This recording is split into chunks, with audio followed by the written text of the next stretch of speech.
The First Crusade was over. Of the 100,000 men who began the campaign, most would eventually return to Europe, having had only a glimpse of Muslim life. The job of occupying Jerusalem and the surrounding countryside fell to the 20,000 who remained, indefinitely.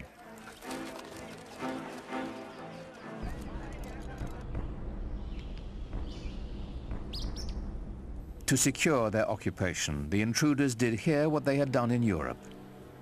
They built castles. The Crusaders built the finest castles that the Near East has ever seen, and the proof of that is that they're still there. When everything else may have faded away, the Crusader castles remain a living testimony to their presence. And Crac des Chevaliers in Syria is the Crusader castle over them all. It's very, very big, it's strong, it's impenetrable. It's a living example of the way that a number of the Crusader castles couldn't be taken by siege. You can see for miles and miles from it and see the other castles that would have been, in visual distance for communication by fire and smoke signals. It's got, all the accoutrements of a good medieval castle with battlements and turrets and places for pouring boiling oil and other liquids down onto the enemy. But inside that castle, what was life really like? It wasn't merriment and festivity, it was constant fear.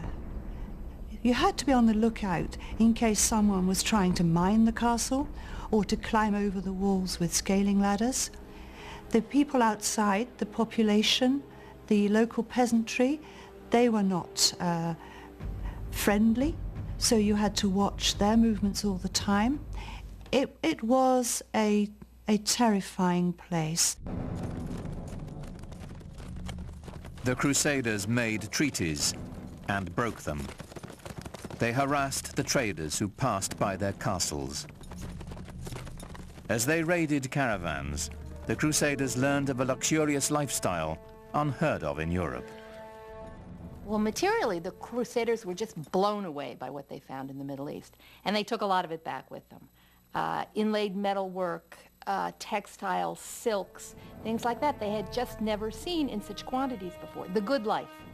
These things they brought back to Europe, some as souvenirs, and in fact there was a whole industry that developed in the Middle East of providing souvenirs for the Crusaders to take back.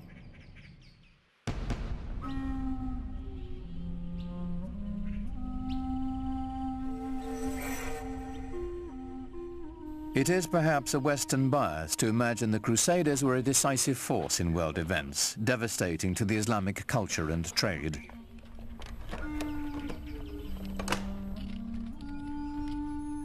The truth is, while the knights of the Crusades were bunkering down in their castles, Islam was spreading its influence and flourishing. Muhammad's message rang out as clear and strong as it ever had. Allahu Akbar! Allahu Akbar! Ashhadu an la... Mosques were now on every horizon. They welcomed traders. They housed schools and hospitals. Through Islamic architecture, literature and music, a vibrant culture was emerging in celebration of a singular faith. أعوذ بالله من الشيطان الرجيم بسم الله الرحمن الرحيم إنا أنزلناه في ليلة القدر وما أدراك ما ليلة القدر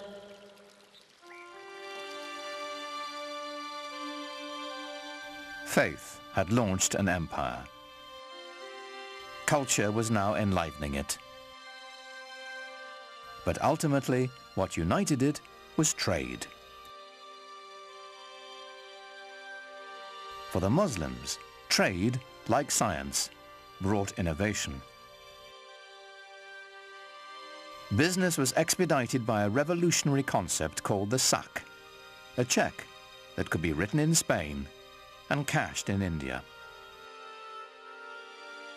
Writing a check assumes that someone's going to honor it and cash it at the other end, and that if you give the money or you have the money in one place, that someone will say, I have access to that somewhere else. So this implies that you have some kind of central bank or central loan organization who's going to be good for the money. So it frees up your ability to travel. It frees up commerce because, again, the money doesn't have to be moved from Samarkand back to Cordova in order to go back the other way the next year, so that you can base it all on trust and faith. And Muslims became some of the greatest merchants of Middle Ages. And the greatest craftsmen as well. From the Persians, Muslim blacksmiths learned how to fold steel to give it strength and flexibility. The swords made in Toledo and Damascus had no equal in the world.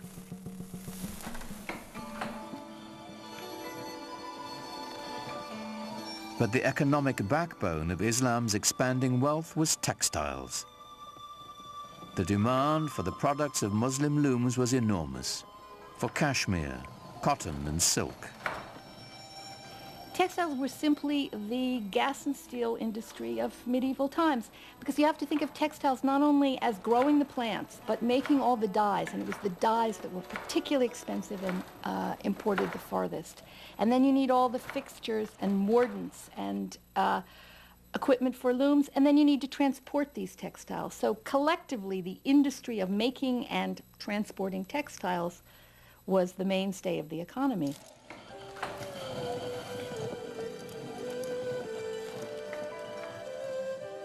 While Europeans settled for coarse woolen and linen garments, Muslims wore brocaded fabrics of organdie, damask and taffeta, words that came into the English language from Arabic and Persian. The fabrics that were produced in the Islamic world were among the finest ever produced. And they were made of not only plain linen or cotton, but also very, very fancy silks, cloth of gold where silk thread is wrapped with gold, and with very, very complicated patterns.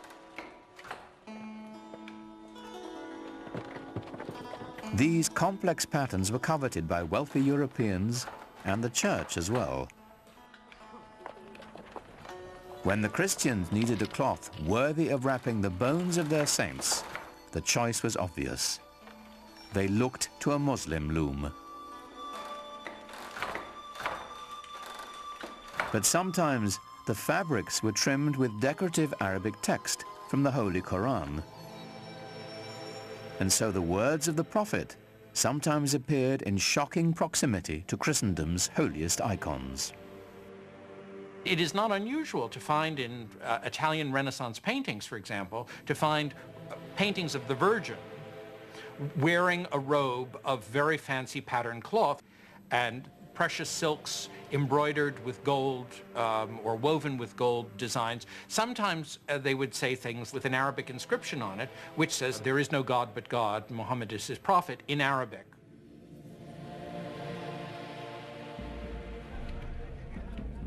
After almost 100 years of broken treaties and sporadic fighting, the Muslims reached a turning point in their struggles against the Crusaders. It came in the person of one of Islam's most celebrated figures. His name was Salah ud-Din, but the West would remember him and come to revere him as Saladin. There is certainly one thing that we must recognize about Saladin, and that is that he was successful where many others of his faith and of his part of the world had not been. That he possessed one unusual feature, in addition to his intelligence and his robust physical strength. He certainly seems to have been a great inspirer of his military followers.